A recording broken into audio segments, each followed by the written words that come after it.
Tukue wapi? Tukue hapa katika nyumba ya Bwana. Sasa hiyo tukasema tujienjoy. Leo nisikie tujienjoy. Wimbo kwa maandiko, sikia tu tumetulia. Naomba ikiwe sana. Amen. Wakati wako. Kwa wana wa Yes, tuko sawa.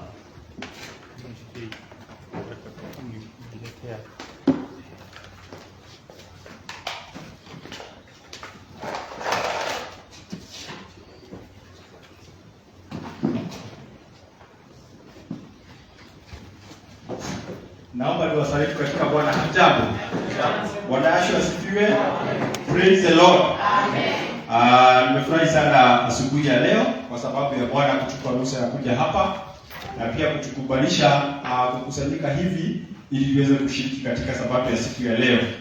Pia nina furaha sana kwa vile Bwana ametuwezesha kuwa na wiki nzuri na kila mmoja wetu akaweza kupata nafasi ya kuamka kutoka kwake na hakuitwa na mtu, ila akasikia ule mwito wa kwamba ni vizuri tuende katika nyumba ya Bwana ili tuweze kushiriki katika neno, katika kumsifu Bwana na pia katika kuleta haja zetu mbele za Bwana. Bwana asifiwe sana. Najua kwamba kumekuwa na changamoto nyingi wiki ambayo imepita, kama vile mama yetu anasema pale, Mama Mungai, ya kwamba kuna watu wengi wamepoteza mioyo yao kwa sababu ya maandamano ambayo yalikuwa wiki hii, na watu walifikiria tu ni jambo la mzaha, lakini imekuja kujulikana wananchi wa Kenya wako na hasira nyingi sana zimejificha ndani, na sasa ikianza kulipuka inalipuka vibaya sana kwa sababu ya changamoto ambazo zimepatikana nchini. Kama mnajua kuna changamoto ya mafuta na iliwauza mpaka Wamasihi. So hata Wamasihi wenyewe wako wameenda kwa maandamano, walikuwa na support wenyewe wako kwa maandamano kwa maana wanaona maisha yamekuwa magumu. So inakuwa ni changamoto ya kila mmoja wetu kwa maana maisha imekuwa magumu. Nao wale wanaenda kuandamana, wengine wanateka advantage, wengine wanaiba vitu za wenyewe, wengine wanapora watu kwa barabara, wengine wanachoma vitu za wenyewe, na mambo haya yanaendelea kuharibika zaidi. Kwa hivyo tunamuomba Bwana atusaidie sana ili tuweze kuiombea nchi yetu ya amani, kwa maana pasipo imani hata kama maisha yatakuwa rahisi na hakuna amani, hatutaweza kuishi vizuri. Bwana turehemu sana. Kwa hivyo ni jukumu letu kama kanisa, kama waumini, sisi tumepatiwa kazi ya kuomba. Kuna pahali pamoja nilienda mkutano mmoja, ilikuwa kifamilia, na mwanasiasa akatokelezea pale na akaongea sana takunywani wa waleki. Unajua wanasiasa wanakuwa hivyo. Ana support serikali, sasa anaingia wenye wa support serikali sana. Na mimi wakati nilipatiwa nafasi nikisimama nikawaambia, naona kama 90% hapa ni wa Kristiano. Sisi kazi ambayo tumepewa ya kuombea amani na pia kuongojea hiyo siku ya uchaguzi uende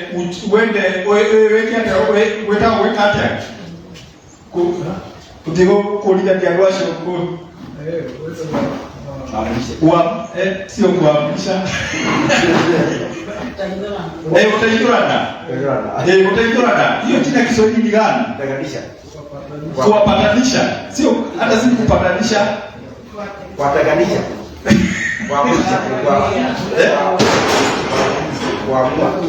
kuleta uamuzi. Sisi kazi ambayo tumepewa kutoka saa hizi, na ndio siasa zitakuwa kali sana lakini sisi kazi ambayo tumepewa ni kuongojea siku ya uchaguzi, tuende tukaamue kati ya huyu na huyu ni nani atakuwa kiongozi wako. Alafu sasa hiyo ingine uachie roho, kwa maana maandiko yanasema roho ndiweka viongozi katika viti. Kwa hivyo yule ambaye Bwana wa mbinguni ameona anafaa, huyo ndiye atatupea. Na kama huyo wako wanaona anafaa tuendelee kuteseka, si atatupea. Na akiona ataleta mwingine, si atatupea mwingine. So sisi tunafaa kuomba sana ili kuwe na amani. Kwa maana tumepata hiyo shida inatupata hata manyumbani kwetu. Hata sisi pale tunafanyia kazi, moto ilikuwa imeakishwa hapo tu karibu na kwetu kazini. So unakuta ni mambo tulifikia atakuwa Nairobi na atakuwa tauni zingine, lakini unaikuta iko kwako nyumba hapo karibu na bahari unaishi. So sio kitu ambacho tunaweza epukika, lakini Bwana ataturehemu. Nataka kutia kwa lesson, poleni sana kwa kuongea hayo, lakini najua anatuhusu sana na pengine tukikosa kuyaongea itaendelea kutusumbua. So isitusumbue, tujue Bwana anajua sababu ya mambo haya yote na anaweza kutusaidia wakati ufaao. Nafurahia sana kwa sababu tena ya wazee wetu. mimi huwa napenda kupatia credit where it deserves.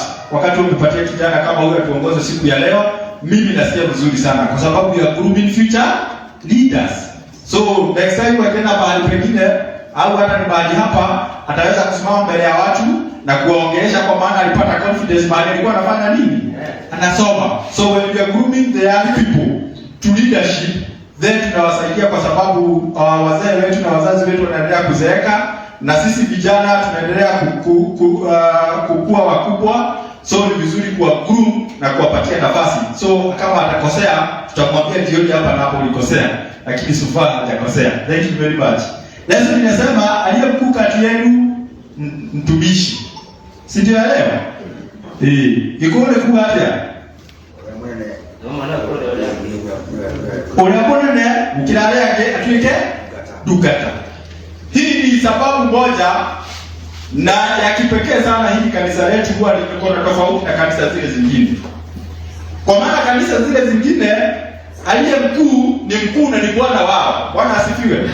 Lakini sisi tunaambiwa aliye mkuu na awe mtumishi. That is a difference between kanisa la Masihi na kanisa ambalo ni la kimataifa.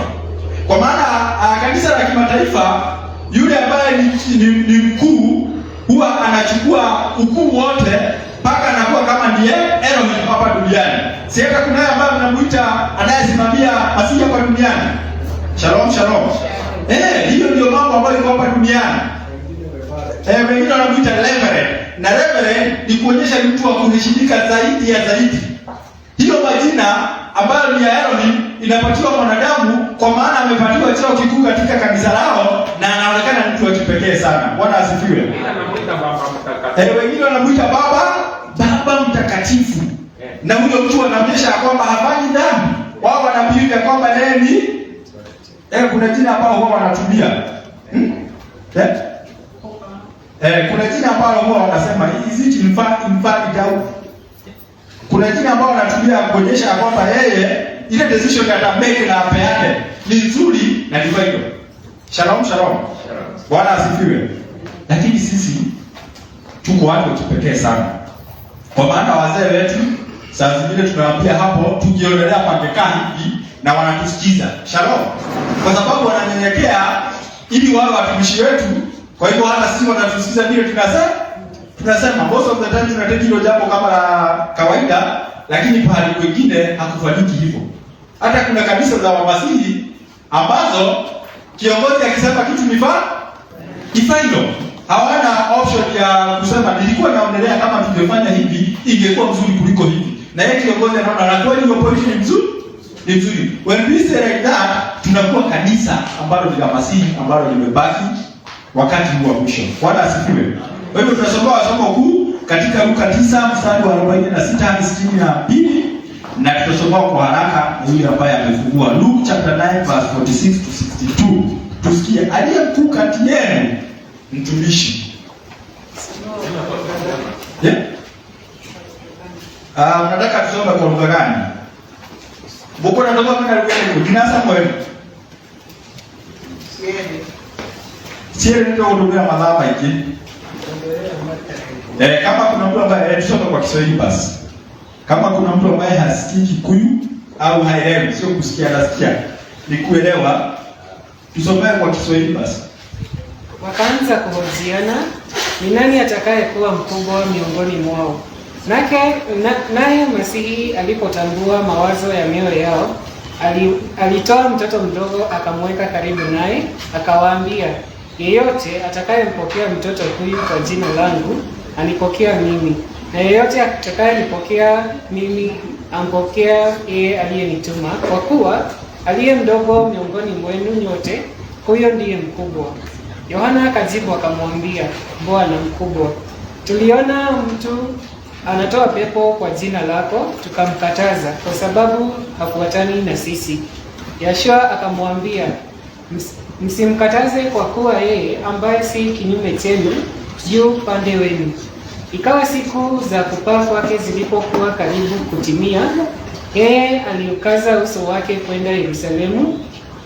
Akatuma wajumbe kutangulia mbele ya uso wake, wakaenda wakiingia katika kijiji cha Wasamaria, ili kumtengenezea mahali, lakini wenyeji hawakumkaribisha kwa vile alivyouelekeza uso wake kwenda Yerusalemu.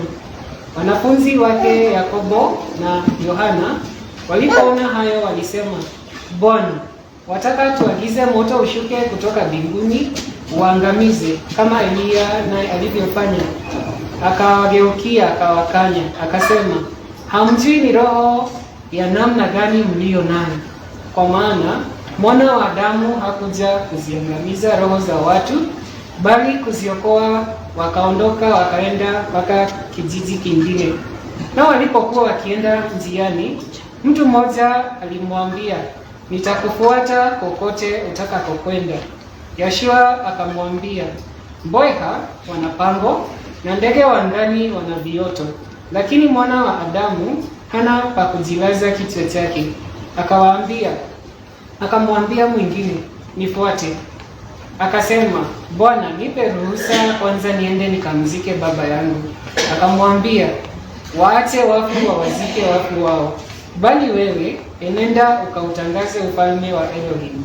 Mtu mwingine pia akamwambia, Bwana, nitakufuata, lakini nipe ruhusa kwanza nikawaage watu wa nyumbani mwangu. Yoshua akamwambia, mtu aliyetia mkono wake kulima kisha akaangalia nyuma hafai kwa ufalme wa mbinguni, kwa ufalme wa Mungu. Tufunze memory verse, tuendelee pamoja. Luka Mathayo 20:27. Mathayo 20:27. Tasemea kwanza, then nitarudia nyuma yangu. Mathayo 20:27. Na mtu yeyote anayetaka kuwa wa kwanza kwenu nawe mtumwa wenu. Sio kubwa. Soma mara mbili. Tarudia nyuma yangu. Mathayo 20:27. Mathayo 20:27. Na mtu yeyote anayetaka kuwa wa kwanza kwenu, na mtu yeyote anayetaka kuwa wa kwanza kwenu, na mtu yeyote anayetaka kuwa wa kwanza kwenu, na mtu yeyote anayetaka kuwa wa kwanza kwenu, na awe mtumwa wenu. na awe mtumwa wenu. Haya, tuseme kwa pamoja. Mathayo 20:27. Mathayo 20:27. Na mtu yeyote anayetaka kuwa kwenu, na awe mtumwa wenu. Tutaweza kubarikiwa kutendelea kujifunza. Amen. Okay. Kwa hivyo tumesikia somo kuu kama vile tumesomewa. Takimbia sana kwa sababu ya wakati, ili nisiweze kutumia kwa wakati wa kiongozi wetu wa siku ya leo. Lakini pale tukianzia verse 46, tumeambiwa wakaanza kuhojiana ni nani atakayekuwa mkubwa miongoni mwao. Naye Yoshua alipotambua mawazo ya mioyo yao, alitoa mtoto mdogo akamweka karibu naye. Kuna kitu ambacho nataka tushike. Pahali popote pana watu zaidi ya mmoja na wako na nia moja, ni lazima kuwe na yule mkubwa na yule ambaye ni mdogo. Kila mahali, hata nyumbani, tukianzia hata family level. Familia ikikaa hivyo, lazima kukuwe ambaye ni mkubwa. Kama kuna bwana, kuna bibi na kuna watoto, nani huwa anaongoza hiyo familia? Si ni baba? Na kama baba hayuko, ni mama. Na kama mama hayuko, firstborn. Na kama firstborn hayuko, si nenda hivyo. So everywhere, kuanzia hata family level, lazima kuwe na yule ambaye ni kiongozi. Na hiyo ni nature. Hata kwa wanyama, ukiwa na kuku alafu leta jogoo mwingine mgeni kwa hiyo boma na kuna jogoo wengine, nini huwa inafaa happen? Si kuna kwenda vita kubwa sana. Kuna kwenda vita na yule ambaye atashinda ndiye atakuwa ndiye kusema katika hiyo familia ya kuku hao. Hivyo katikati ya wanafunzi walifikiwa na jambo kama hiyo. Kwa maana walipokutana na Masina wakaanza kutembea na yeye, ilifika wakati wakaanza kuhojiana ni nani atakayekuwa mkubwa miongoni mwao. Kwa maana hawawezi kaa hivyo. Lazima kuwe na yule ambaye anapatia direction. Mwanzo ni Yoshu. Shalom, shalom. Naye Yoshua alipotambua mawazo ya mioyo yao, alitoa mtoto mdogo akamweka karibu naye, akawaambia, yeyote atakayempokea mtoto huyu kwa jina langu, alipokea mimi. Na yeyote atakayempokea mimi, ampokea yeye aliyenituma. Kwa kuwa aliye mdogo miongoni mwenu nyote, huyo ndiye ndiye mkubwa. Ni huo ndio wa the king.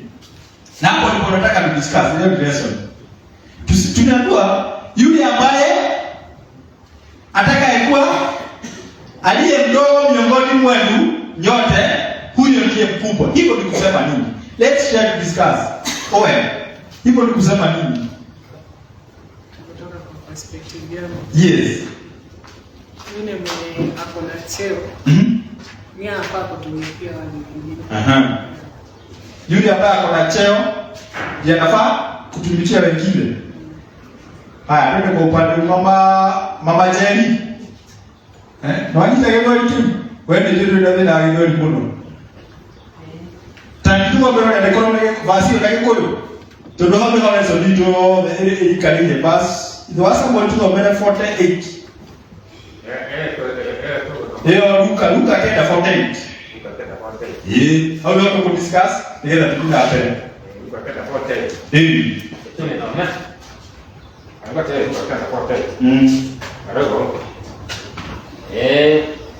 Agicoka akĩmera atĩ mũndũ o wothe ũngĩtĩkĩra kana gaka nĩ ũndũ wa rĩĩtwa rĩakwa nĩ niĩ etĩkĩra, nake ũrĩa ũngĩnjĩtĩkĩra niĩ nĩetĩkĩrĩte ũrĩa wandũmire.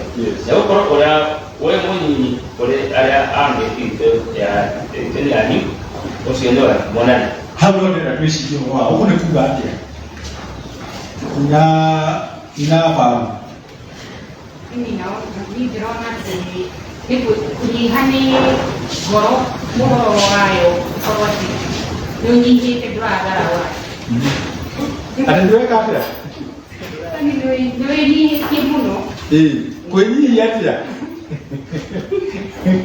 Ina Samuel. Contest hiyo anasaidia gani kulikuwa tu?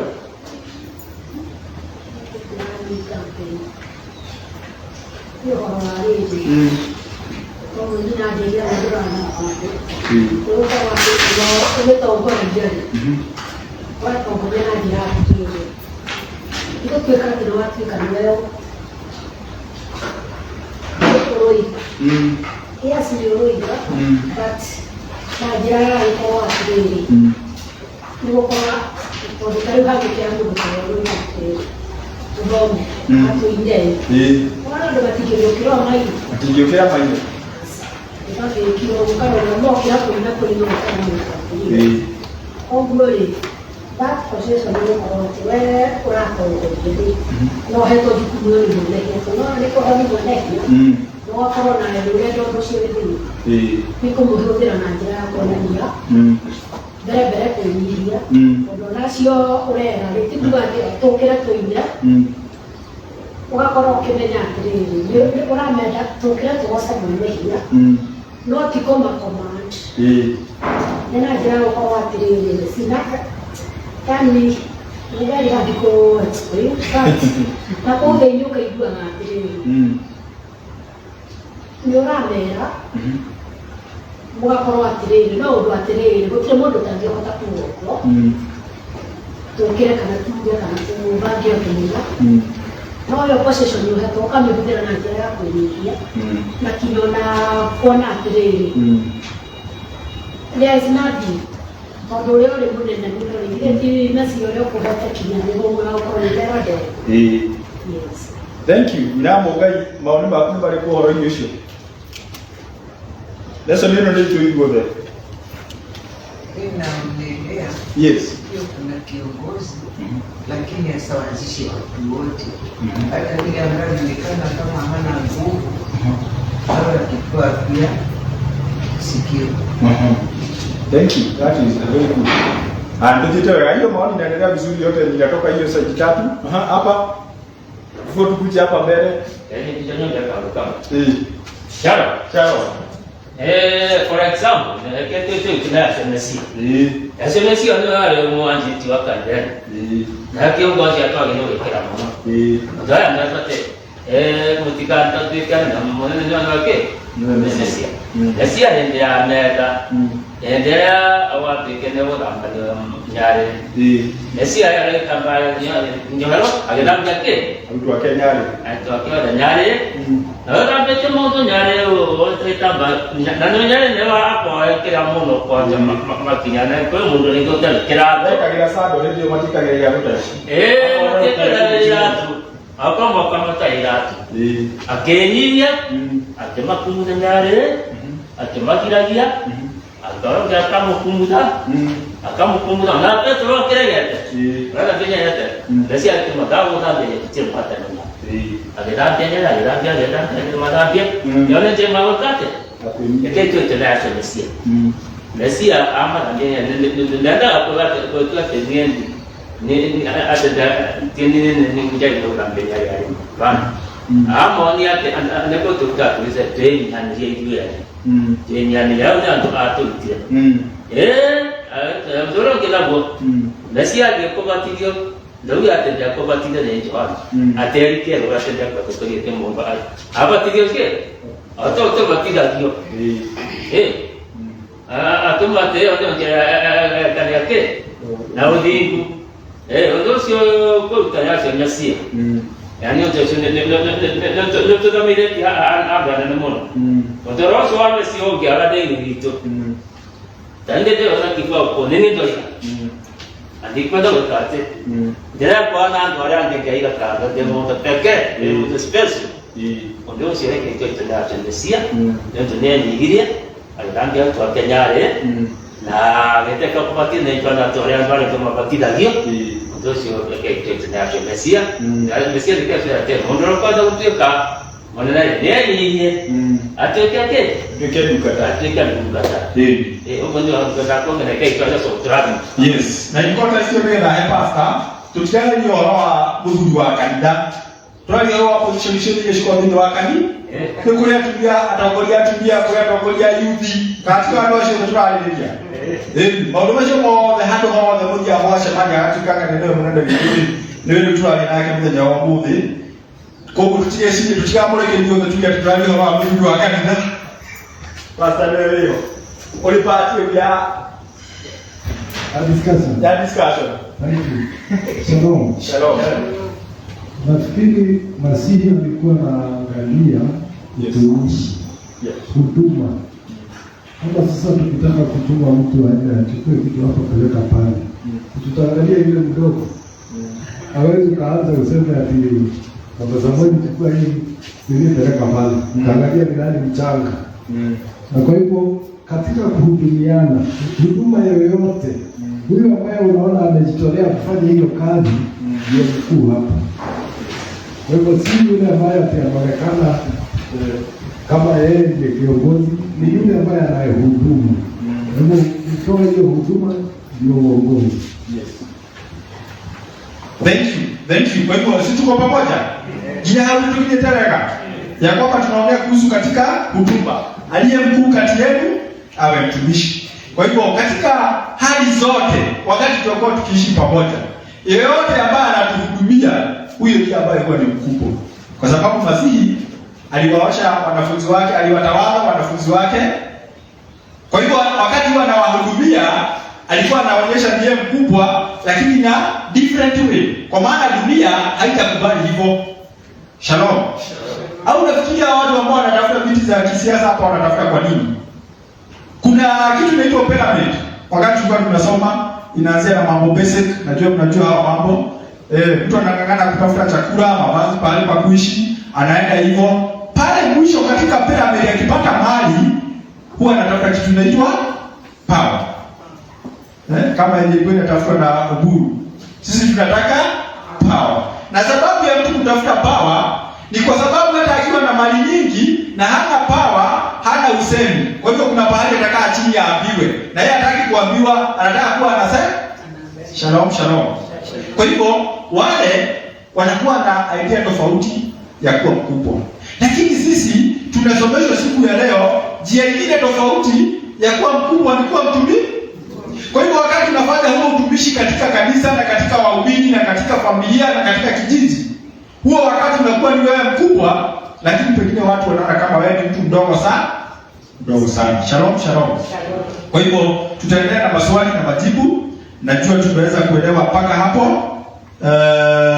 Na hapo ndipo palikuwa climax ya lesson yetu ya siku ya leo kuhusu aliye mkuu kati yenu awe mtumishi. Na from all explanations ambazo tunaweza kupata zimetusaidia kuelewa hivyo ni kusema nini. Au kuna mtu atauliza swali? Wewe ndio unakimbia kile hapo kile. Kioje ya mbele. Swali la kwanza ni muungano gani kati ya mitume katika Luka 2:24? Tusikie ni muungano gani kati ya mitume katika Luka 22 mstari wa 24. Luke 22:24. Tusomee hapo. Yakatokea mashindano kati yao kwamba ni nani anayehesabiwa kuwa mkubwa.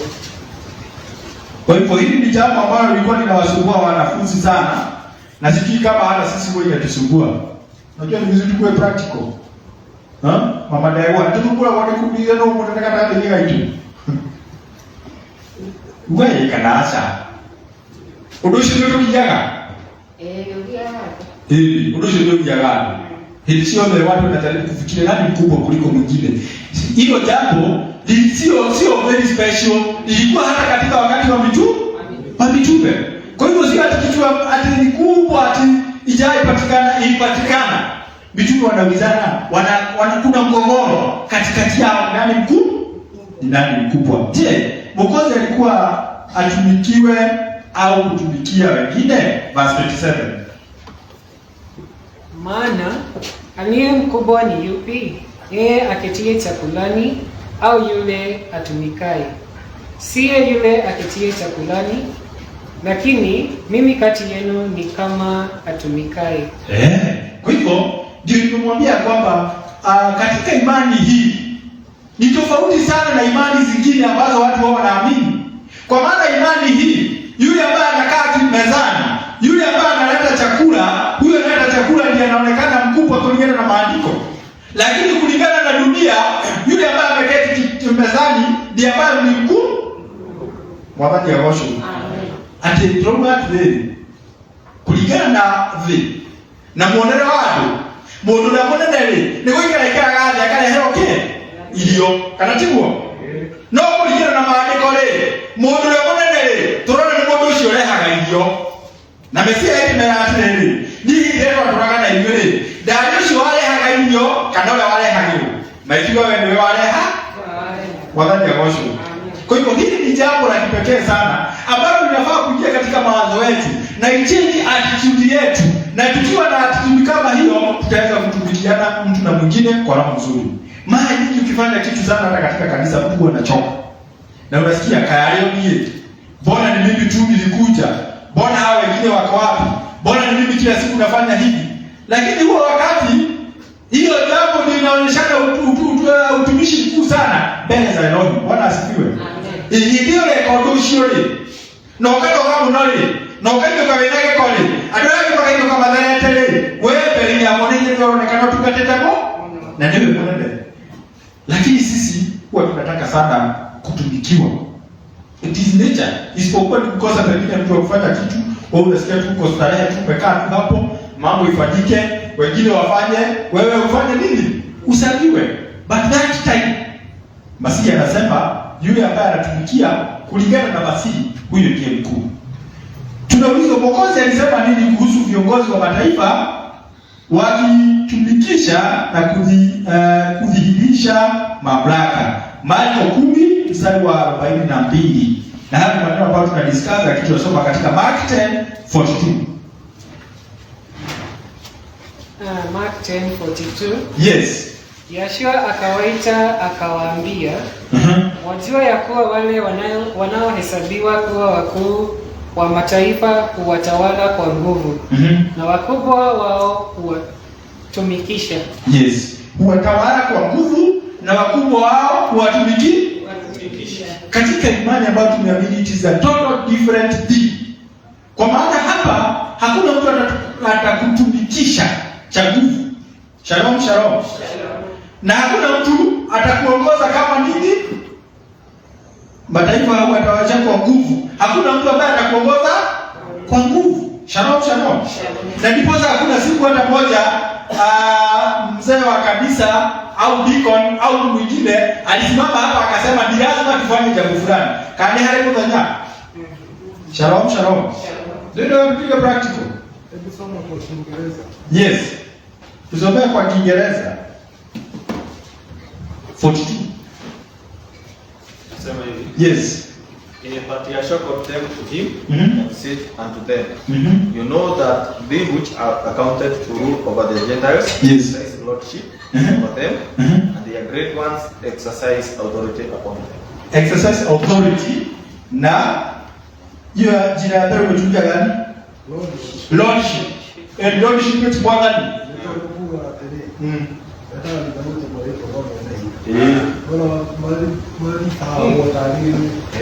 Yes. They exercise lordship. Yes. Kwa hivyo hiyo exercise ya hiyo power mpaka anapewa majina ambayo ni ya Elohim, tumeambiwa hao watu wa mataifa, ni watu wa mataifa. Lakini sisi kwetu sisi tumeambiwa tuwe wanyenyekevu na tutumikiane mtu na mwingine. That is the difference. Na ndiposa hata hii kanisa umekuta katika kanisa letu walikipa an example with our church. Sitapatana na zingine kwa sababu mimi ni wa Mount Zion. Najua kuna very many other cousin churches au zinaitwa sister churches. Na kuna vile hierarchy yao ya uongozi huwa. Lakini hii yetu ni ya kipekee sana. Kwa maana inaongozwa na the board. Na board na kanisa imeganishwa from the local church. Hii ni local church. This is the smallest unit of our church. Tunaweza panga mambo kutoka hapa tunaenda branch, kutoka branch tunaenda sub branch, kutoka not sub branch, sub region, kutoka sub region tunaenda region, kutoka region tunaenda national. In all those offices kuna committees na kuna chairmans. Na pale juu kwa national kuna chairman. Lakini the most funny part of it na ile huwa inatuma nifurahie sana ya kwamba the chairman of the national wa hili kanisa, sijui kama wengi unamjua? Mwambie siku moja atembee huku mashirika hawamjui. Mimi tumepatana huko upande wa Kilobon. Tulikuwa tumeenda kwa sababu ya wana youth na tukaongea na yeye, very humble guy. Na the funny part of it ya kwamba katika kanisa lao he's a pastor kama vile pastor wetu huwa. Shalom. Na hana kitu ya kipekee kubwa ati chairman wa kanisa Kenya ati amejengewa hapo kwa sababu mpia of direction ataondolewa na kutachagua mwingine. That ni system nzuri sana ya kuonyesha kwamba tunatumikiana mtu na mwingine ili mtu anapatiwa kazi aweze kusimamia kwa muda, alafu akimaliza mwingine atachukua. So that system is working very well. Lakini kuna zingine tuna zetu za Wasabato ambaye kuna kiongozi mmoja ambaye ni overall. Na huyo akisema amesema. Na akisema hiyo authority inachanga down mpaka to the local church ambayo iko mbali sana. So hiyo system inakuwa ni ya lordship. Shalom. Bwana asifiwe. Kwa hivyo hali ya kutumikiana si kitu ya mchezo, kwa maana mara nyingi tena unakuta nao wenye wanatumikiwa wanateka advantage, unakuta wameenda beyond boundaries kwa sababu inaona kama hakuna sheria za kutosha, lakini sisi wote tukitumikiana, it is the best method ambayo Masihi aliongea kuhusu. Je, aliwapongeza au kuwalaumu walio kama hao miongoni mwa viongozi wa kanisa? Tusikie kama aliwapongeza au aliwalaumu wale ambao wako kama hao katika viongozi wa kanisa katika Marko 10 mstari wa 43. Lakini haitakuwa hivyo kwenu. Bali mtu anayetaka kuwa mkubwa kwenu atakuwa mtumishi wenu. Mbali haitakuwa hivyo kwetu.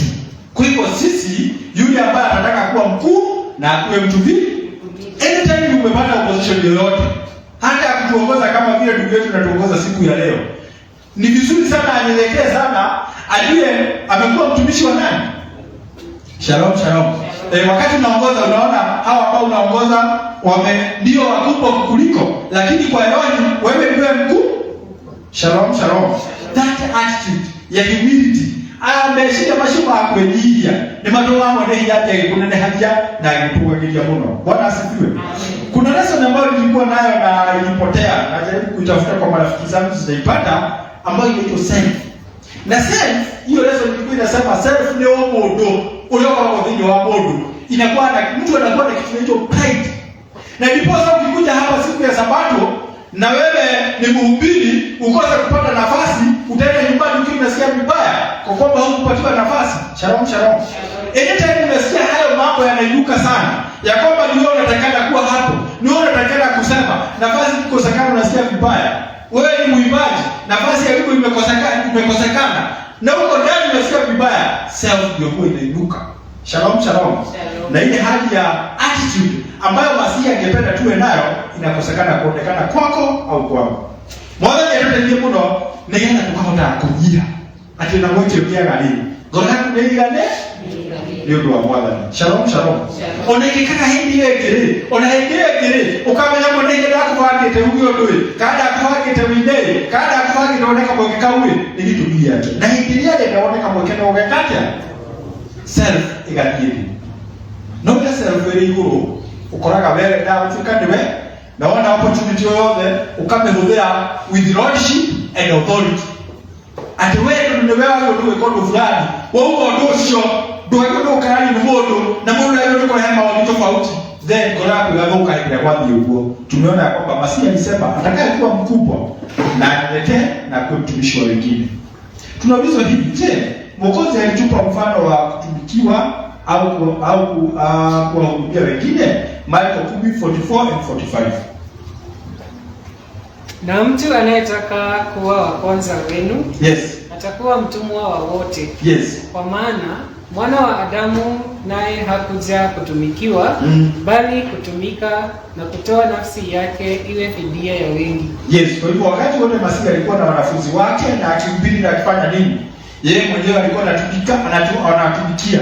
Yaani wewe ndio tukataka kama tukataka. Kwa hivyo yeye alikuwa mfano mwema kwetu, ili na sisi siku ya leo tuwe tukitumikiana mtu na mwingine, na that attitude ndio inatakikana kwa wale ambao wawili. Je, viongozi na wengine wameamuliwa kumfuata na kutembea kama alivyotembea? Yohana 8:12 na Petro wa kwanza 2:21. Tusikie viongozi na wengine wameamriwa kumfuata na kutembea kama alivyotembea. John 8:12. Basi Yeshua akawaambia tena akasema, yes, mimi ndimi nuru ya ulimwengu. Yeye anifuataye hata kwenda gizani kama, bali atakuwa na nuru ya uzima. Yes. Kwa hivyo tunafaa kufuata nani? Masihi, kwa sababu yeye ndiye nuru. Wenyewe mbele anasema kwamba yule ambaye atamfuata hatatembea kwa giza. Kwa hivyo hata sisi kama tunataka kuwa wa Masihi, na kusema mimi ni Masihi ni kusema nafuata njia za Masihi, natembea kama Masihi, naongea kama Masihi. Kwa hivyo mimi nakuwa Masihi, tunaambiwa tutatembea na nuru, kwa maana Masihi alikuwa nuru. Tusome katika kitabu cha Petro wa kwanza 2:21. Mstari wa 21. Yes. Ambao kwa yeye mmekuwa wenye kumwamini Elohim, aliyemfufua katika wafu, yes, akampa utukufu, hata imani yenu na tumaini lenu liwe kwa Elohim. Yes. Kwa hivyo imani yetu na tumaini yetu iwe kwa nani? Kwa Elohim. Kwa hivyo swali liko limetuliza, je, viongozi na wengine wameamriwa kumfuata na kutembea kama alivyotembea? Tumeamriwa kumfuata Masihi na kutembea kama alivyotembea. Bwana asifiwe. If you are in any situation, ujiulize kama ni Masihi angesema nini? Sasa hivi kunakuwa na confrontation, pengine watu kuna disagreement. Wewe wakati hiyo disagreement inaendelea, unajiuliza kama ni Masihi alikuwa hapa, angesolve hili jambo namna gani? Shalom shalom. Na kila mtu akiwa hapo kwa hiyo jambo linaendelea, ajiulize kama ni Masihi, arudi kwa maandiko, then tutaanza kupata solution ya haraka yenye upendo na yenye itamfurahisha Baba wetu wa mbinguni. Shalom shalom. Kwa hivyo viongozi na sisi wengine tumeshauriwa kumfuata Masihi, kwa maana Masihi tumeambiwa ndiye nuru na ndiye njia. Amri gani zaidi wazee na viongozi wamepewa kuhusu kulazimisha na kutawala kwa nguvu na hofu? Katika Petro wa kwanza 5 mstari wa kwanza hadi wa 3, tusikie ni amri gani zaidi wazee na viongozi wamepewa kuhusu kulazimisha na kutawala kwa nguvu na hofu. 1 Peter chapter 5 verse 1-3. Na wasihi wazee walio kwenu, mimi niliye mzee mwenzi wao na shahidi wa mateso ya Masihi na mshirika wa utukufu utakaofunuliwa baadaye, Lichungeni kundi la Elohim lililo kwenu na kulisimamia, si kwa kulazimishwa, bali kwa hiari kama Elohim atakavyo, si kwa kutaka fedha ya aibu, bali kwa moyo, wala si kama wajifanyao mabwana juu ya mitaa yao, bali kwa kujifanya vielelezo kwa lile kundi. Mpaka verse 3. Yes, tunasema na wasi hususani Petro anaongelesha wazee wa kanisa. Aliwaongelesha wakati ule na hata siku ya leo anaongelesha. Anasema na wasi wazee walio kwenu, mimi niliye mzee mwenzi wao na shahidi wa mateso ya Masihi na mshirika wa utukufu utakaofunuliwa baadaye, ichungeni kundi la Elohim lililo kwenu na kulisimamia, si kwa kulazimishwa, bali kwa hiari kama Elohim atakavyo, si kwa kutaka fedha ya aibu, bali kwa moyo, wala si kama wajifanyao mabwana juu ya mitaa yao, bali kwa kujifanya vielelezo kwa lile kundi. Na Bwana asifiwe. Shalom, shalom.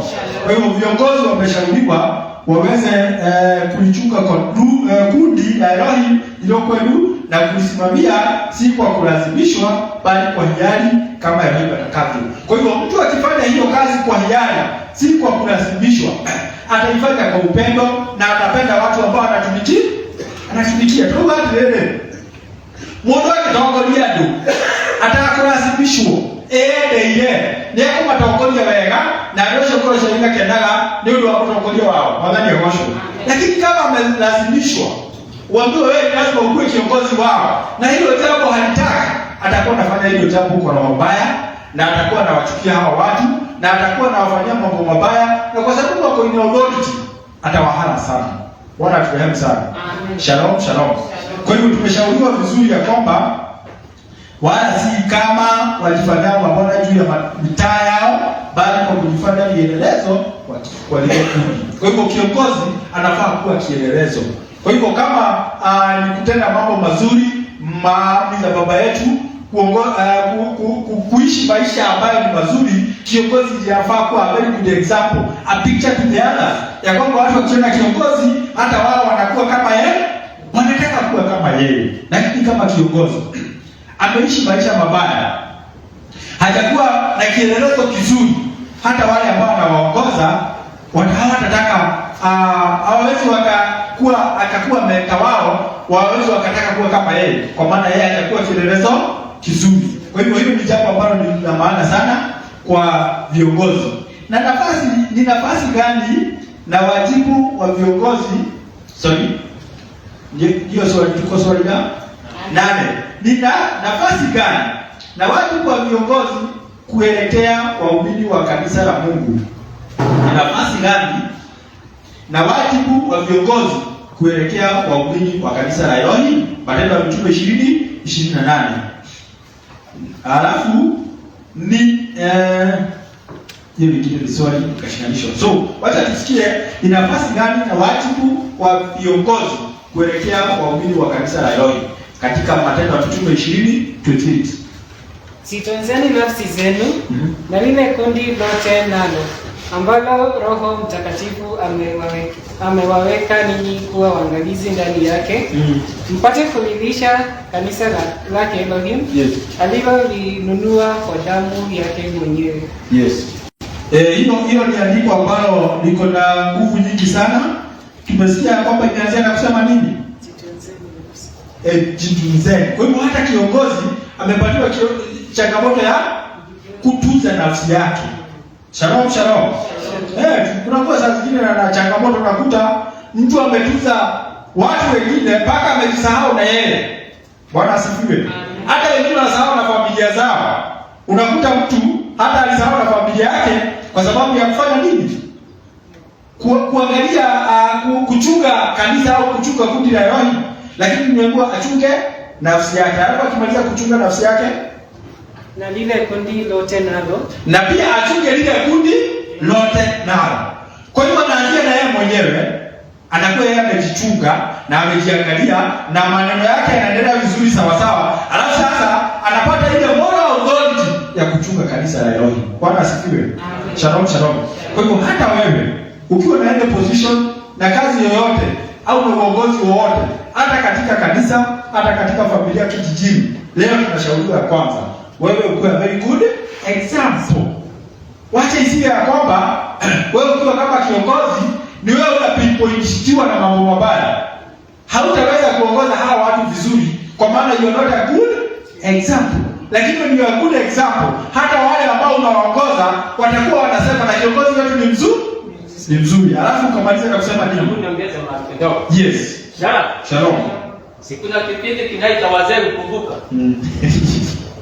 Ndio kanani wewe sio ndio kwa na kwa mpenda kwa mara kwa maeneo anaomba. Ngeje hiyo wangu ngai ni wewe sio ndio na ndio ya kurogo kutoka ile tena wangu ngai. Hapo ni mtu kwa ndio ndio kila muda wake na moka mudu wa family. Moni wa Nyato la shira nyingi mno. Wewe ndiye tele. Basta mwana wa kanisa na akware wale. Na damu. Mwana kanisa damu mama la 20 digiri. Hata tumetia kwa mwana yake. Sasa mwana yetu ni Yesu Mesia. Jambo na kaburu. Jambo na pasta mona. Na ikara kuna na ikara ndio mungai. Ada akira pasta ndio ndio ndio mungai kwa hapo matuanga kwa na ndio kwa tuyo. Akemulate wadisha ndio proa. Jambo kwa in heaven. Na kwa nini mbali kama kete. Maandikezo in the books of life. Yes. Yesu Mesia. Yasi ya mwana kaburu angalimona na kanano. Basi. Na mwana wake ndio Yesu Mesia.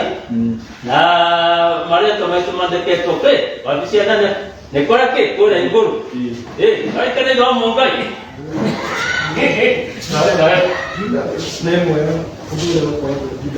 Juda ile.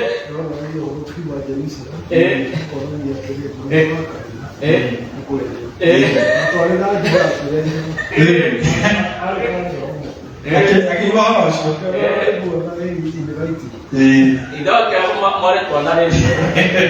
Tuwaite wana nini? Hapo wakita ulete saba. Wakomana kina itawa. Hapo ndio kwa ndo wazee ndio kwa sababu ninanga leo. Ule tokuga ati ndio tunasema hivi. Ndio tunasema kama vile Pastor anasema ya kwamba hii kanisa yule ambaye anaiongoza ni Masihi. Shalom. Lakini hapa ametupatia viongozi na kuna lesson tuzi ambayo tumesoma ikaonyesha ya kwamba wale ambao wanatuongoza siku ya leo wakiwa wazee wa kanisa, machamanzi na wengine wote, hiyo kazi wamepatiwa na mchungaji mkuu. Wamekuwa wachungaji wa kundi physically ndio ambao wanatuongoza siku ya leo, day to day running of the church na mambo ya kanisa, lakini yule mchungaji mkuu ni nani? Ni Masihi. Kwa hivyo we are all answerable. Tunakuwa answerable the mchungaji ambaye tuko nayo, na pia tuko answerable kwa nani? Kwa mchungaji ambaye ni Masihi. Kwa hivyo ndio sababu pengine ukiulizwa na mtu kiongozi wetu duniani wa hii kanisa ni gani, hautaweza kupata. Lakini utamwambia kama vile Baba Samuel alisema kwamba ni Masihi. Na hiyo ofisi kubwa iko wapi? Na majina imeandikwa wapi? Katika kile kitabu cha uzima. So tunaulizwa hivi. Tumesoma ya 8.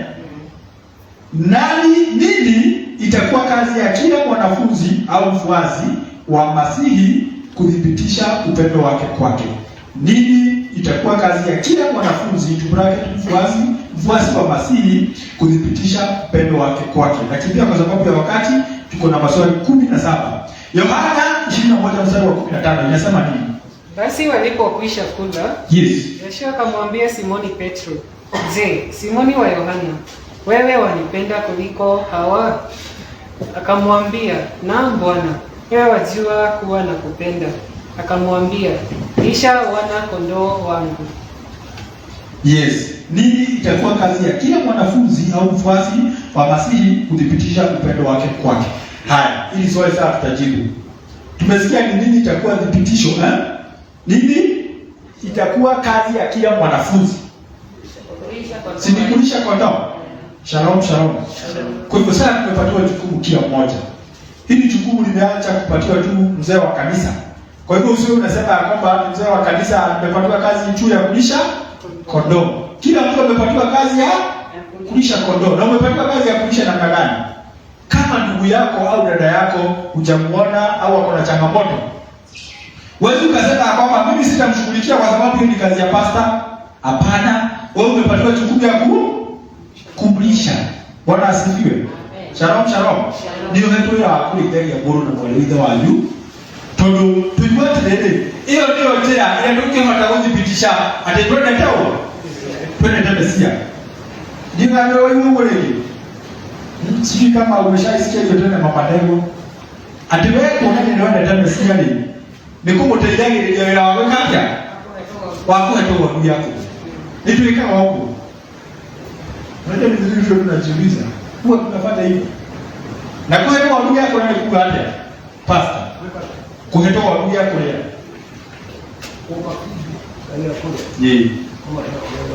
Yes. Ni kuba leo wala mwega. Tweka ya tena wala kwa? Wewe mundu tarogoma. Ukamushokereria. Ndugetegia riri ati awoka kuronia andu angi. Wewe igwa. Na wewe ona ndani yake yake. Ni uhetwo jukumu ya kushokere kana kumwaragura. Shalom shalom. Kumubaira basi tuhetu mwakora hurana na kumanagiriria kuheanaga irio cia kiroho na hĩndĩ ĩrĩa tureka ũguo rĩ tuonanagia wendo witũ kũrĩ Mesia. So anytime ambaye tunalisha mtu na mwingine huwa tunaonyesha upendo wetu kwa Masihi. Bwana asifiwe. Tahariri. Maneno ya kila mwanafunzi wa kweli yatarubishwa kwa chakula cha katika cha kutia nguvu ili kuhimiza uwezo kujikana. Pia atajifunza kujikana na kuwaweka wengine mbele kabla yake mwenyewe. Na kwamba maneno ya kila mwanafunzi wa kweli yatarutubishwa kwa chakula cha kutia nguvu ili kuhimiza aweze kujikana. Pia atajifunza kujikana na kuwaweka wengine mbele kabla yake mwenyewe. Kwa hivyo kila mwanafunzi yes. Tuko na Gikuyu. Wena Gikuyu. Gituko mena tuko gitwe kira tu hapo no. Era ngati riri ciugo cia mundu othe ile koragwo ciuire wega na kumaniriria guthie na mbere niri imaga na gutuma aria angi mateo ithenya riake. Ati ciugo cia mundu othe ile koragwo ciuire wega na kumiriria guthie na mbere. Ya kwamba maneno yetu ni watu wa kuringeria tugondu na kuhea ng'ondu ya kuria ni ciugo inyoera goro na mwarĩinĩ wanyu igakorwo cia kũmũmĩria gũthiĩ na mbere. Ndũkaheage mũndũ ciugo cia kũmũninya hinya. Ona ũngĩona mũrũ wa thoguo kana mwana wa thoguo nĩũretwo nĩ hinya, ndwagĩrĩirwo kũmũhe ciugo cia gũthiĩ na mbere na kũmũraga wagĩrĩirwo kũmũhe ciugo cia kũmuongerera hinya nĩgetha ahote gũthiĩ na mbere na rũgendo.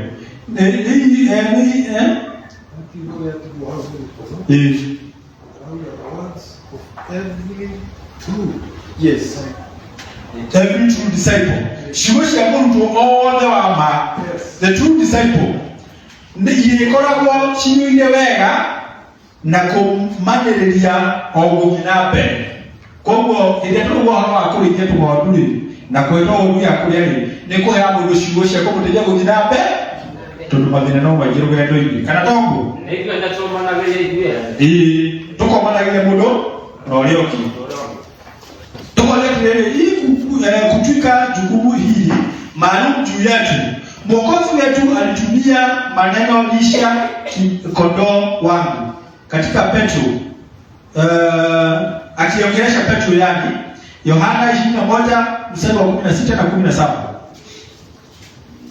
Akamwambia tena mara ya pili, Simoni wa Yohana, unanipenda? Akamwambia, ndio Bwana, wewe wajua kuwa nakupenda. Akamwambia, chunga kondoo zangu. Yes. Akamwambia mara ya tatu, Simoni wa Yohana, wanipenda? Petero alihuzunika kwa vile alivyomwambia mara ya tatu, wanipenda? Akamwambia, Bwana, wewe wajua yote, wewe umetambua ya kuwa na kupenda. Yoshua akamwambia, lisha kondoo zangu. Yes. Kwa hivyo alitumia majina haya, lisha na chunga. Difference ya kulisha na kuchunga ni nini?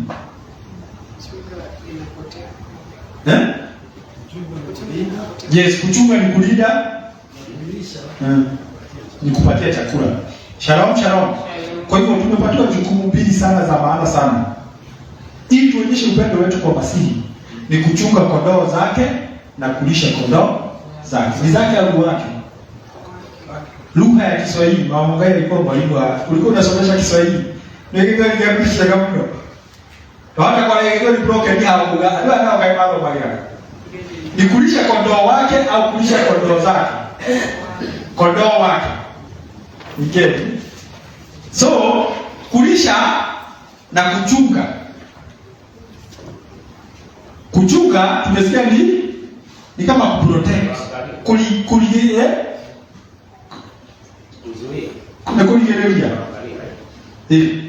Na kulisha ni kuheria kulia. Hivyo la hebo dushubuisho cia kumumereria na kumwekera hinya urero ni kuyomenya guthira mbere na rugendo. Na kama example shedo ya mali mbere itu na mathina maria magereire na ati ni matorire hivyo ni kwa la hebo dushoke ya kulia. Shalom, shalom.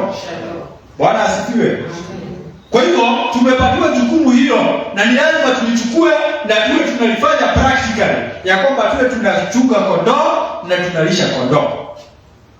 Na hilo jukumu halijapatiwa tu mzee wa kanisa, limepatiwa kila mmoja wetu ili kuonyesha upendo wetu kwa Masihi. Bwana asifiwe.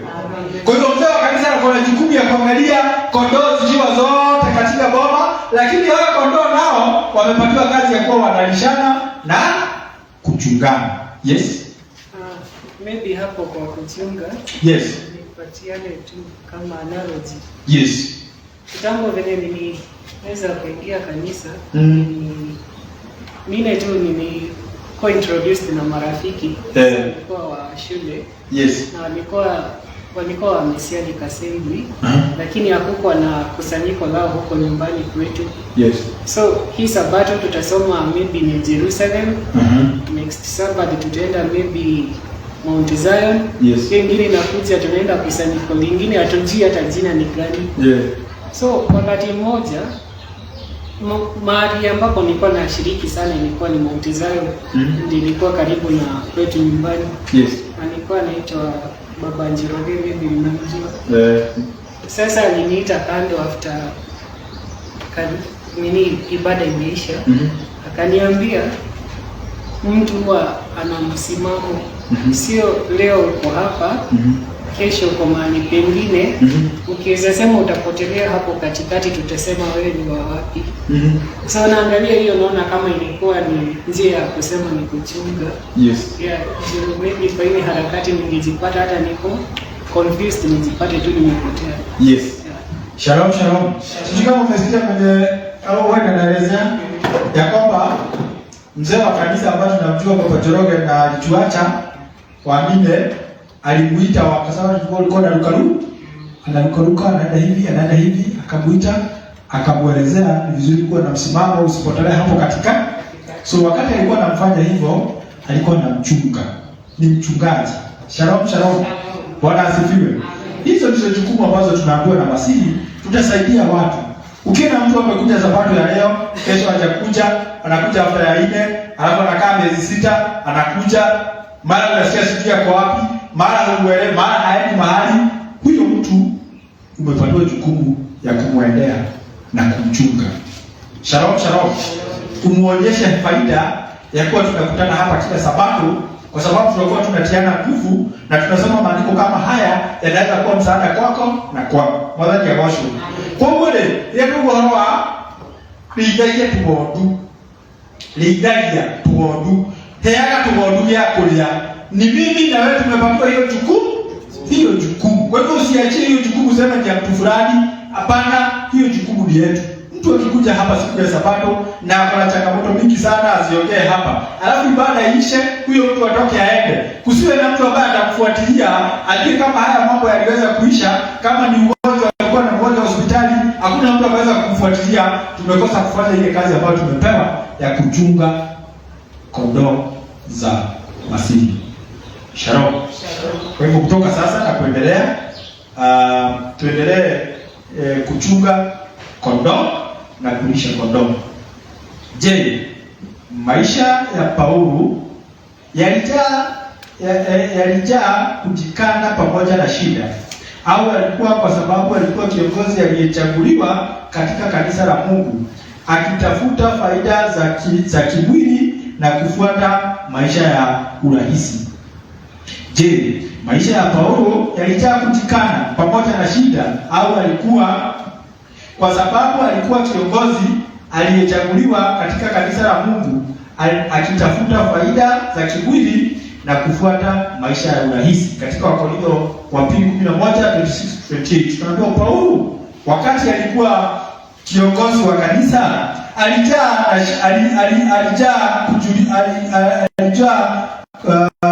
shida. Alikuwa na Paulo, maisha ya Paulo yalijaa shida, au alikuwa kwa sababu yeye ni mzee wa kanisa au kiongozi wa kanisa akifuata faida za kimwili na kufuata maisha ya urahisi? Tuone kama maisha yake alifuata tu mambo rahisi na mazuri, au alipitia maisha aina gani hata akiwa kiongozi wa kanisa. Wakorintho wa pili 26. Yes. 11:26. 11:26 hadi 20 hadi 28. Katika kusafiri mara nyingi, hatari za mito, hatari za wanyang'anyi, hatari kwa taifa langu, hatari kwa mataifa mengine, hatari za mjini, hatari za jangwani, hatari za baharini, hatari kwa ndugu za uongo, katika taabu na masumbufu, katika kukesha mara nyingi, katika njaa na kiu, katika kufunga mara nyingi, katika baridi na kuwa uchi, bagairi ya mambo ya nje yako yanijiayo kila siku, ndiyo maangalizi ya makanisa yote. Kwa hivyo taituwa mwendo lekolo kwa maundu maria Paulo agereire. Onare muthuri wa kanitha ndani ukanie na maisha mahoreru na mega na maundu mega na starehe, no ngana maundu maria agereire. Twamuri wa Samuel 26-28. Yes. Aroga today. Yes.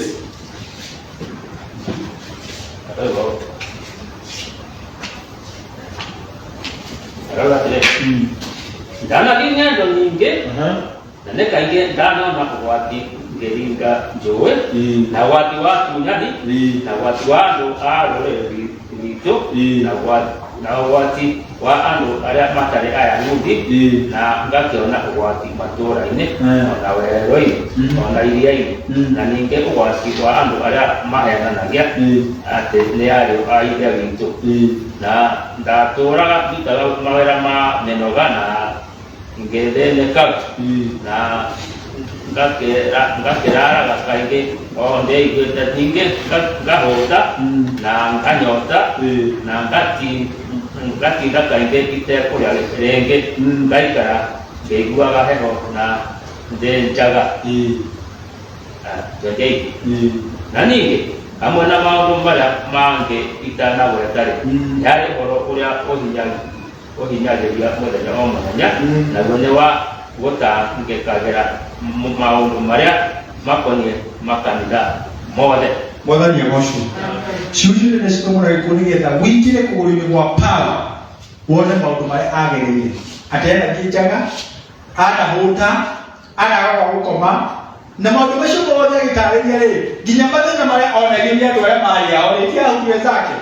Arauga atĩrĩrĩ, ati nĩũndũ wa iria ngoro yake mũno nĩ ũrĩa akĩtangĩkĩra makanitha makorwo maikarĩte na njĩra ĩrĩa yagĩrĩire. That is a very big challenge in our generation. Shalom, shalom. Ĩyo nĩ challenge nene mũno kũrĩ ithuĩ mũthenya wa ũmũthĩ, tondũ mũndũ ndarema nĩ gũtiga maũndũ make nĩ ũndũ wa kanitha. Ũkaigua ũrĩa maũndũ maku makũhanĩkĩtie ndũngĩona chance ya gwĩka ũndũ ũngĩ. Mwathani atuteithie muno. Ati no mbura mahinyĩrĩria ngoro yake. No gũtungatĩra ũrĩa makanitha mangĩkata mangĩhota gũthiĩ na mbere. So Paul ona arĩ mũtongoria wa kanitha nĩ athĩnĩkire mũno na akĩgeria maũndũ marĩ maritũ mũno na macio twathoma. Marĩa ithuĩ gũtarĩ mũndũ witũ ũgereire maũndũ ta macio kana no ũkũnyitĩte njĩra nĩ wa Mesia. No ũrĩtwo, no ũrarĩire maũndũ macio matitukinyĩrĩire. No Paul nĩ agereire maũndũ macio mothe. Na ũhoro ũcio wothe ndwamũheaga thĩna ta ũrĩa angĩ na makanitha ma Mesia nĩ marũgamĩte wega. We have a challenge today. Ati nĩgetha kũringana na kĩongo gitũ kĩa Yesu mũthenya wa ũmũthĩ ati no kwenda gũtuĩka mũnene witũ nĩ atuĩke ndungata. Gũtuĩka ndungata nĩ gũtuĩka atĩrĩrĩ nĩ ũrateceka nĩ ũndũ wa nĩ ũndũ wa ũngano, nĩ ũragerera maũndũ maritũ nĩ ũndũ wa kanitha, nĩ ũrahũthĩra indo ciaku nĩ ũndũ wa aithe witũ, ona nĩ ũrathĩnĩka nginya ũkahoya ũkehinga kũrĩa irio nĩ ũndũ wa ariũ na aithe witũ. Mambo haya yote tumesikia Paulo aliweza kuyapitia kwa sababu ya kanisa. Kwa hivyo tuna changamoto siku ya leo tuwe kama Paulo. Nigetha Paulo alikuotia moyo wa tena tunafanya tena ingine.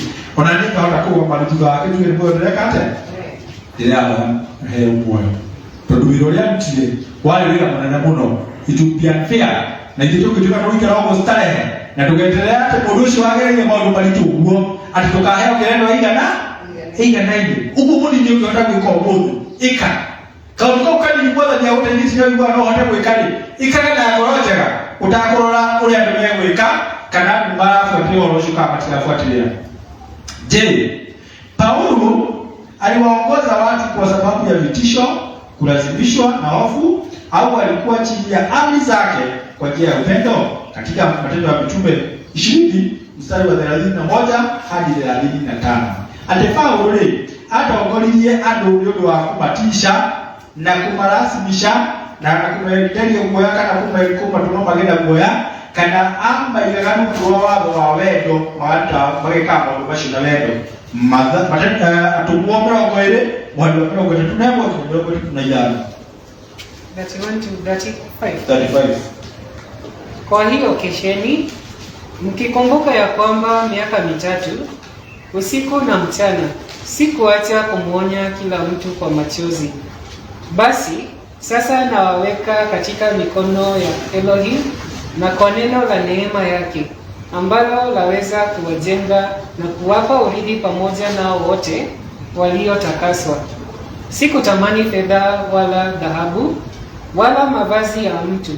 Ninyi wenyewe mnajua ya kuwa mikono yangu hii imetumika kwa mahitaji yangu na ya wale waliokuwa pamoja nami. Katika mambo yote nimewaonyesha ya kuwa kwa kushika kazi hivi imewapasa kuwasaidia wanyonge na kuyakumbuka maneno ya Bwana Yeshua jinsi alivyosema mwenyewe, ni heri kutoa kuliko kupokea. Yes, maneno haya ndio ambayo Paulo anayanena na ndio kuonyesha kwamba aliweza kuongoza hao watu si kwa kutumia nguvu bali kwa kuwaelekeza kwa upendo waone haja ya kufanya mambo ya kumtumikia Bwana na kutoa mali yao kwa sababu ya Bwana. Mwathani akosho. Ati daudi ngia na daudi kumenderia guoya na kumwera maũndũ mametigire nigetha maruti indo ciao cia ũtungatĩra Mwathani no ahũthĩrire wega wa Ngai na wendo mũingĩ mũno na akamera atĩrĩrĩ na niĩ rĩ ona nĩrutaga wĩra na kĩ na moko makwa. Mwathani agocwo. Ũguo nĩ aramonithia facts ati icio mũraruta rĩ nĩ cia gũteithĩrĩria arĩa athĩni na arĩa mahinyĩrĩrĩkĩte na arĩa arwaru. Koguo rĩ andũ acio magĩka maũndũ macio rĩ mekaga maũndũ macio na kĩ na ngoro njega no ti ũndũ wa kwenderia guoya. Yes. Shalom. Bahoro ucio rĩ nĩwandĩkĩte thĩinĩ wa Timotheo wa mbere 3 atĩ mũndũ angĩtĩra gũtuĩka mũndũ wa kanitha rĩ ndagatuĩke mũhũriani hadi agĩthiĩ ũguo ndagatuĩke mũndũ wĩgutia mbia na atuĩke mũndũ wa kwenda mũndũ wa gũtua. Mimi kwa heshima mkiwatanguliza wengine. Yes. Haya, tuambele gĩkũyũ thĩinĩ wa Aroma 12 mweri wa 12 hena ũrutani mwega mũno mwĩru.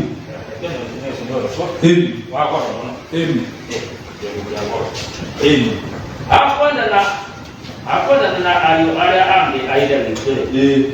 Mundu nendaga kuria ungi na ngoro ya mandu. Na hao roho wa gitio mundu nendaga kaba kuria ungi ateo mbele yake. Mwana ni agoshu. Amen. Shalom, shalom. Hadi hakwenda nali. Wewe twende naye na wendelea umake. Omani. Na hagiti yoli. Wewe mudushu kiatia mbele yako. Na leo atiri. Aikole kama kile kwa na kwa nduri. No ndege ushungu na bia hepo mbele yake. Niyo na jaku yoli. Ni sawa? Aikoma ni ndia ndigire horosho na bwa. Ndio hana ukole. Wewe nishe tuo. Ngoro ndio mbone hinyona. No ile ona atiri. Ndio ndio ndikake yoli. Horosho timwega. No kana kamu na kwa kuiba utali. Ndio yoli. Wewe nisho dukenege mbone ya na ngoro yaku ni kwa wewe ni tunamwone hinya tunapata kwa mpeni yetie omundu akura kule ndio awetekio nigetha tukende na mundu akenda yoke atio mbele yake ikiwa ni aliwo tosio yes ndio sio kedi hapata ni mwanare yes nenda kuyo kaani kujeka nenda uteo muno there for my dignity yes ni dalili enda ndo ngina ngabu ndio ndo ke mwele abo wake mwele ne to ndo sio tani to era ndio kwa baba tete tete kake ondoro agora ndo batio ke pere ndo sio ndo kwa ona le na moyo kana ndia kibilisi ndio kwa muno ndo sio ese ne kora ke tronga anda sani jamu ya ni ke tua pagare dada kon jara se dio mode dona ege kwa kamu na makeri ya ko ni han ni ya to han na ge ke te ye na kwa te ya ke amesia ukai ya mutiti ke te le mu te ne ko kata ani ko mu ko mo ye kreisho ke ko mo kata mo te ndo ni de moyia ante mo de ni ko to kware ni ndio kwa mwili wako hata wawetoge mwili wako kandi tura na ndio mundu wewe kila kati chapa mundu tunda kai wa tura na kai ndo kale kama mundu sia anda kwa demo gato ngai mundu sio onda kale demo mundu sio eke hicho adia to daraja ndio to na kwa terate sia na kwa dia ndio sio ndio kwenda ukate na leo sasa mungu ndio agilia mungu ndio tutaongea shomba Kongo dao kule mundu wa shokoto huyu wa Sambolia wetu hata kama ni hapa kanisani ukipata nafasi mahali ya kuongea na watu fundisha imani ambayo ni ya kweli ndukaje mtu Mungu na ndukaje maundu toy na ndukaje maundu bakiwicha tena hivi wewe utani ndio hapo leo ndio utaalinya Bwana asifiwe shalom shalom uwe unafanya Bible study wewe mwenyewe unaandaa imani ambayo tumeamini ya kwamba unaweza kufundisha akiwaonya kwa upole wao washindanao naye ili kama ikiwezekana roho wape kutubu na kuijua kweli. Hata wakati tunahubiri huko nje tunaongea na watu ambao tunaishi na wao, tunafanya kazi na wao. Maandiko yanasema ya kwamba tuwaambie kwa upole bila mashindano ili Bwana anaweza wasaidia na waweze kubadilika na kuishi katika njia ambayo ni za haki. Praise the Lord. Amen. Shalom shalom. Kwa hivyo lesson ya leo imeweza kukufunza vile tunaweza kuwa viongozi katika our own levels. Pahali umeishi hapo umekaa, unaweza kuwa ni wewe mkuu kwa sababu vile unatumikia wengine kuko juu mbinguni unaonekana wewe ni mkuu.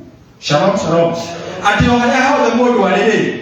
No nekane emuna na muno berili ya mone hinya ne ndo watu ketoria mtaga ono ikowe mudi muno aikwa mtaga tukatoshino manyitaide na besia. Lesson yetu tutafika pale. Bwana awabariki. Amen. Amen. Shalom. Shalom. Tuseme aje.